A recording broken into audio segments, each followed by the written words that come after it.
Heather here, and today I have a set of graduation cards to share with you that I created with the tassel stamp set. I'm going to use the hat in the tassel stamp set to create a background on multiple colors of cardstock using sugar cube ink, and I'm going to use my MISTI to mass produce and make all of these different colors of cards at the same time. So I'm just lining up the hat and figuring out kind of my starting point in the background, and again I'm using sugar cube ink. And I just closed the MISTI to pick up the stamp, and I'm going to start inking and stamping the background. Now sometimes you need more than one impression of the white sugar cube ink to get kind of a bright, crisp image, but as I go on you're going to notice that the white is pretty saturated on the stamp, and so it's pretty easy to just get it with one impression. There I lined up the second hat, and I'm going to switch out those colors and stamp all of the 4 colors that way. And then here's where you're going to see I actually just flip my MISTI whichever direction. Don't think you have to keep your MISTI in the same direction. Flip it around and get it into the position that works best for your project. And now I'm just going to get all these backgrounds stamped up so you can move on to the next step.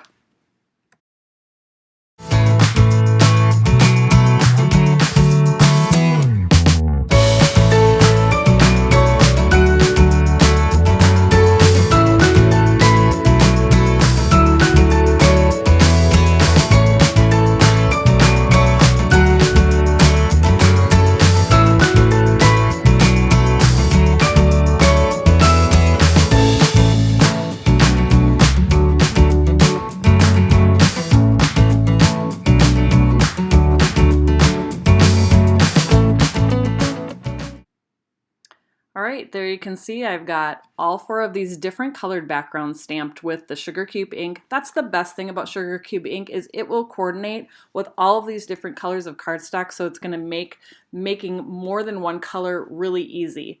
So next I'm going to add some stars to kind of mix it up in the background, and I'm going to stamp the stars first in some sugar cube ink on each color, and then I'm going to actually stamp with each color of cardstock, which adds another step in there because you have to change ink colors, but you'll see it goes pretty quick. So here we go, let's stamp a few stars.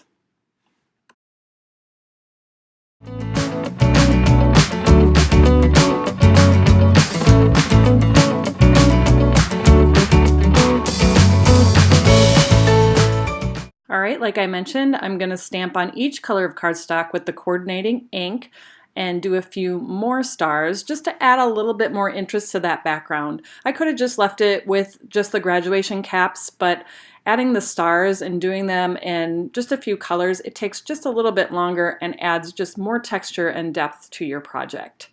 So first I'm going to stamp with the blue corn on the blue corn cardstock, and I'll go ahead and switch and do the other colors.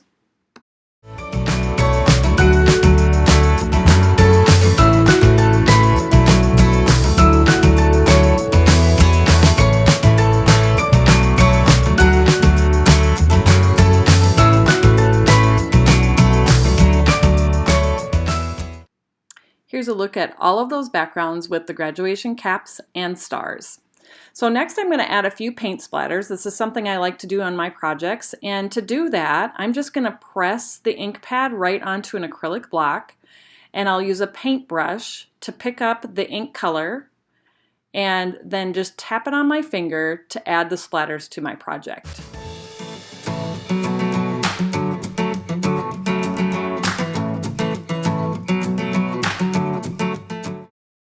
Now that I've got the backgrounds completed, I'm going to use a few of the sentiments from the tassel stamp set and stamp them on some sugar cube cardstock with Oreo ink.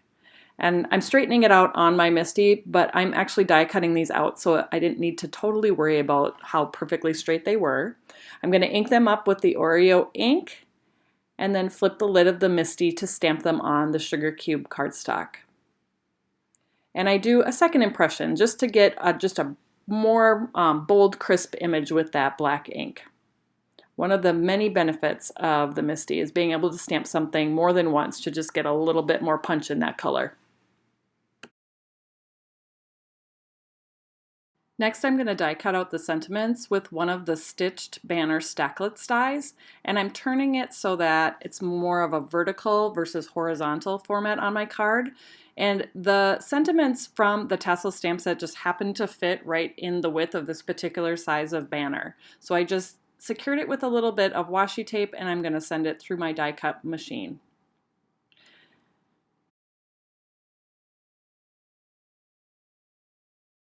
Next, I'm using the banner year stamp set, and I'm going to use this star pattern and stamp it on these little banners that are cut with sea salt cardstock, and I'm going to add the graduation year to the card using the banner year numbers dies, and I die cut those out with poppy seed cardstock.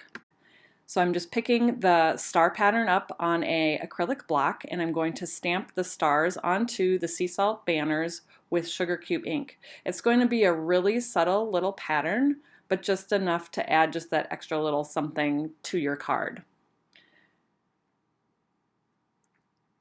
So there, if you look, you can see there's just this little subtle white stars on the sea salt banners. And I'm going to stamp up the rest of those banners. And then I'm going to add the numbers to the banners.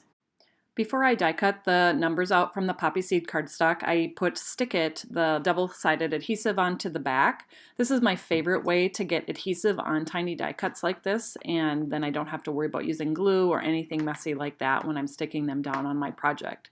So I'm just kind of moving them around until I have the 19 how I like it, and then I will put the little 19 year on each of the other banners.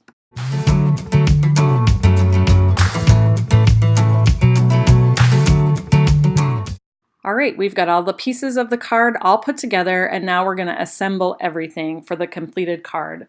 First, I'm going to add the bigger banner that has the sentiment on it. I don't have it quite trimmed to the length that I want. I'm going to kind of figure that out as I go and just trim off the excess white.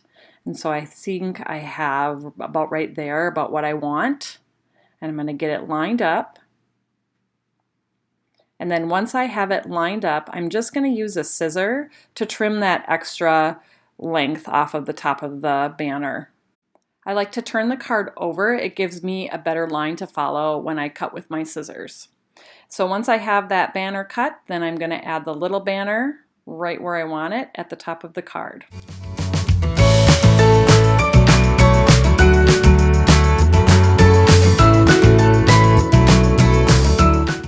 After I attached all the banners, I used a sewing machine to add a stitching line across the top of the banners, which is an optional step. Then I trimmed 1/8 of an inch off the bottom of the background, and I'm going to attach all of these assembled backgrounds to a sea salt card base. So I'm just using a tape runner, and I'm going to attach it to that card front, lining up the top edge of the background and the top edge of the card front. You might find it easier to flip your card around like this. This is what I have to do to get a better visual of what you're doing to attach everything down straight.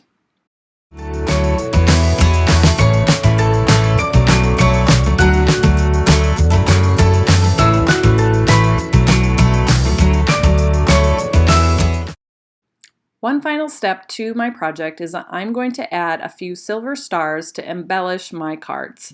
I have a whole container of different confettis and glitters, and so I'm just picking out kind of a medium-sized star confetti, and I'm picking out the silver stars. You can see there's turquoise and silver in my hand there.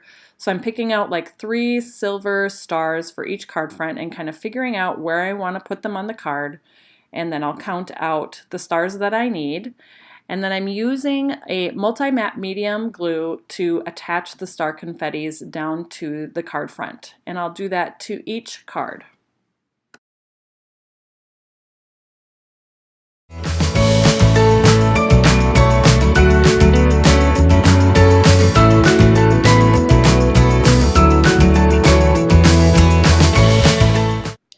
All 4 cards are complete and ready to deliver to graduates that we're celebrating this spring. Thanks so much for joining me today, and I'll see you next time.